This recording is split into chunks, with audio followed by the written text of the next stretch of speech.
Olá pessoal, eu sou a psicóloga Priscila Silveira. Para quem ainda não me conhece, quem está vendo o vídeo pela primeira vez, clique aqui na foto, você vai acessar o canal Psicóloga Priscila Silveira, se inscreva para poder ver os vídeos anteriores e os próximos vídeos que eu farei. Hoje eu vou falar sobre pensamento automático. Eu trabalho com a terapia cognitivo-comportamental, né, e nós procuramos, num momento, numa fase da terapia, trabalhar com a reestruturação cognitiva. Justamente porque a maioria dos transtornos, sejam transtornos ansiosos ou transtornos depressivos, verifica-se, né, por várias pesquisas, a partir de várias pesquisas, que há uma enxurrada de pensamentos automáticos, irracionais, disfuncionais para essas pessoas que têm esses diagnósticos. Então, num momento, numa fase da terapia, nós vamos procurar fazer o levantamento desses pensamentos que predominam no cotidiano da pessoa, gerando sentimentos e comportamentos disfuncionais. O modelo de Albert Ellis, um psicoterapeuta, é chamado modelo ABC e vai explicar como é que se dá essa dinâmica do pensamento. O A indica ativador, que seria uma situação que ativa um pensamento, aí o B de belief, crença e também pensamento, e gerando o C, que são as consequências, sejam consequências emocionais ou no nível do comportamento. No modelo cognitivo, primeiro vem o pensamento, depois do pensamento, o sentimento e o comportamento. Então, teríamos ali uma situação ativadora, seja uma situação do ambiente ou uma situação ou um estímulo interno, por exemplo, uma lembrança, um sonho, algo ou uma sensação que me faz ter um determinado tipo de pensamento, e esse pensamento vai gerar um sentimento, gerando então um comportamento. Quando esse pensamento automático, e todos nós temos pensamentos automáticos, seja você uma pessoa que tem algum tipo de transtorno ou não, todos nós temos pensamentos automáticos. O que nós vamos trabalhar na terapia cognitivo-comportamental é justamente uma reestruturação desses pensamentos que são disfuncionais, que são negativos, que são tendenciosos. Pensamentos que são distantes, têm algum nível de distanciamento da realidade e por isso vão gerar essas emoções e os comportamentos disfuncionais. Então, uma das ferramentas que nós vamos utilizar na terapia cognitivo-comportamental para a reestruturação desses pensamentos é o chamado registro diário de pensamentos disfuncionais. É uma tabela, né, e nessa tabela tem algumas colunas e a ideia é que o paciente, o cliente, vá preenchendo essas colunas para conseguir dessa forma ter maior consciência desses pensamentos e produzir pensamentos mais funcionais. Produzindo pensamentos mais funcionais, você vai ter um nível de emocional muito mais satisfatório, muito mais saudável, muito mais funcional. Uma coisa que é importante salientar é que quando você identificar, né, a partir desse treinamento, a partir dessa tomada de consciência, você identificar os pensamentos disfuncionais, identificar que está tendo um pensamento automático disfuncional, não tente suprimi-lo. Então, assim, não negue o pensamento, querendo substituí-lo rapidamente, sem uma reflexão, por um outro pensamento, seguindo essa lógica do tenha pensamentos positivos, e aí você vai, reprime um pensamento negativo, coloca, embute um pensamento positivo em cima, achando que você está solucionando o problema. Você vai identificar, principalmente para as pessoas que têm já essa enxurrada de pensamentos desadaptativos, que quando faz isso, a tendência é que esse pensamento ele venha com mais força, gerando ainda mais sofrimento. Então procure fazer isso de uma forma, digamos que mais científica, mais cuidadosa. Então primeiro, aceite o pensamento disfuncional. Ele é parte da sua realidade há muito tempo, então você já criou um hábito de ter esses pensamentos, então aceite que você tem esse hábito. Aceite que você tem o hábito de ter pensamentos que te geram sofrimento. Uma vez que você aceita isso, acolhe essa realidade, aí você está em melhor condições de poder, de fato, modificar e não reprimir impondo um pensamento florido, um pensamento positivo. Então vamos lá para o preenchimento da tabela. Eu vou procurar ensinar um passo a passo aqui para vocês. A ideia é que vocês baixem esse arquivo, eu vou botar na descrição do vídeo, e vão preenchendo diariamente. Dessa forma você altera a sua cognição. Então a primeira parte da tabela é a data, o dia e a hora que você se sentiu, que você percebeu uma mudança de humor. Então o momento em que você perceber que o seu humor oscilou, que você teve um sentimento negativo, esse é o momento que você vai procurar anotar.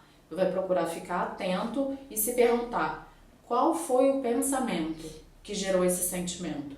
Então você vai anotar na primeira parte, na primeira coluna, dia, hora, na segunda a situação ativadora, ou uma lembrança, uma situação que aconteceu no ambiente. Você anota aquela situação, depois você, na terceira coluna, é o sentimento. Então, o sentimento de ansiedade, ficou zangado, ficou com medo, ficou triste, não importa. Anota o sentimento e o nível, a intensidade desse sentimento, de 0 a 100, numa escala de 0 a 100. Qual foi a intensidade do sentimento? Coloque lá a intensidade. O pensamento automático, aí você vai se perguntar: qual foi o pensamento que eu tive antes de me sentir assim? De um modo geral, a gente fica muito mais consciente do sentimento. Então, a gente lembra que ficou deprimido, ficou triste, ou ficou ansioso, ou ficou com raiva, mas tem dificuldade de perceber o que é fundamental, que é qual o pensamento automático que gerou. Então, você vai perceber o sentimento, então captar, identificar esse pensamento disfuncional, anota o pensamento, ou às vezes é um grupo de pensamentos automáticos, anote esses pensamentos de 0 a 100. Qual é o nível de convicção que você tem daquele pensamento? Às vezes as pessoas têm um nível de convicção tão alto de um pensamento que elas acham que o pensamento é uma verdade e não somente um pensamento. Lembre disso, isso é só um pensamento. Quando você identifica dessa forma o pensamento, ele não tem tanta força sobre você. E aí você vai colocar, então, o nível de convicção que você tem em relação àquele pensamento.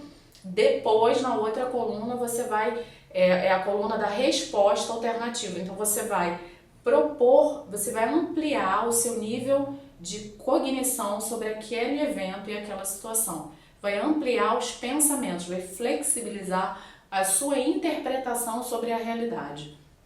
Com pensamentos alternativos, e a ideia é que você, com esse treinamento, com esse registro, você vai ficando mais hábil em perceber outros ângulos daquela realidade. E aí você, novamente, qual é o nível de convicção que você tem desse pensamento alternativo, desse pensamento, dessa flexibilização, dessa ampliação do seu olhar.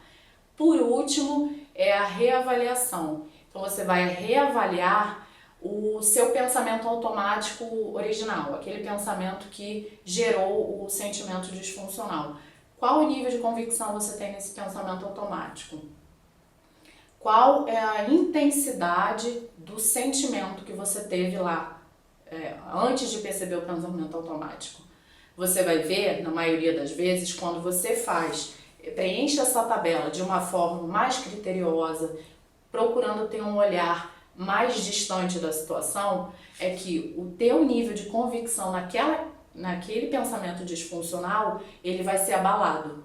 Então, o teu nível de convicção será menor. Aquela emoção que você estava sentindo lá no início, por exemplo, uma emoção muito ansiosa, quando você vai esmiuçando pensamentos alternativos, o teu nível de ansiedade também diminui. E a proposta é justamente essa, com a repetição dessa tarefa, a ideia é que no momento em que você tiver novamente aquelas situações acontecerão e você vai lembrar que é possível interpretar aquela situação de outra forma, de uma forma mais funcional, uma forma muito mais voltada para a resolução do problema e uma forma adaptativa de lidar com aquele problema e não aquela forma disfuncional que você tinha antes. Essa é a ideia, que você procure fazer isso diariamente. Eu vou dar um exemplo rapidamente para ficar menos teórico para vocês de uma situação, por exemplo, de fobia social. Então, uma pessoa que tem fobia social, está lá na sala de aula, o professor convida, diz que não haverá prova. Vai ser um seminário, todos os alunos vão ter que apresentar determinado tema. E aí a pessoa se sentiu naquele momento, imediatamente, a primeira coisa que ela percebeu foi que ela começou a ter taquicardia, sudorese, ficou agitada, e aí ela identifica, estou ansioso. Identificou aquela ansiedade, qual foi o pensamento? Qual foi o pensamento que fez o elo entre a situação, o professor ter dito que vai ter uma apresentação, e o sentimento, a ansiedade? Qual foi esse pensamento automático que aconteceu ali? Por exemplo, vou gaguejar, se eu gaguejar todos vão me achar ridículo.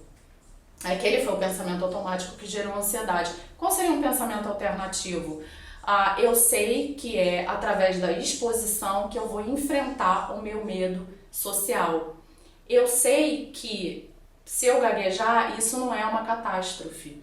Eu posso gaguejar e mesmo assim continuar a minha fala e não me deixar abater por isso. Eu sei que a maioria das pessoas tem algum nível de ansiedade social, então elas não vão achar nada absurdo. E mesmo que elas achem absurdo, isso já não me afeta tanto. Eu posso mudar essa situação. Eu estou enfrentando, parabéns para mim, eu estou enfrentando a situação. Então essa é uma oportunidade de eu desenvolver a habilidade de falar em público. Tá vendo como é diferente? A intensidade do sentimento vai ser outra. E é um pensamento muito mais adaptativo. Foi só um exemplo para ajudar vocês a pensar em como preencher como fazer esse exercício. Para quem não me conhece, né, eu faço atendimentos online. Se você identifica que tem algum problema, alguma dificuldade, seja da ansiedade, da depressão, ou você quer desenvolver alguma habilidade, me inscreva, pode me enviar um e-mail. Se tiver dúvida sobre preenchimento também, eu procuro ver os e-mails diariamente e responder. Espero que esse vídeo tenha sido útil, que essa ferramenta ajude vocês. Obrigada, até o próximo vídeo.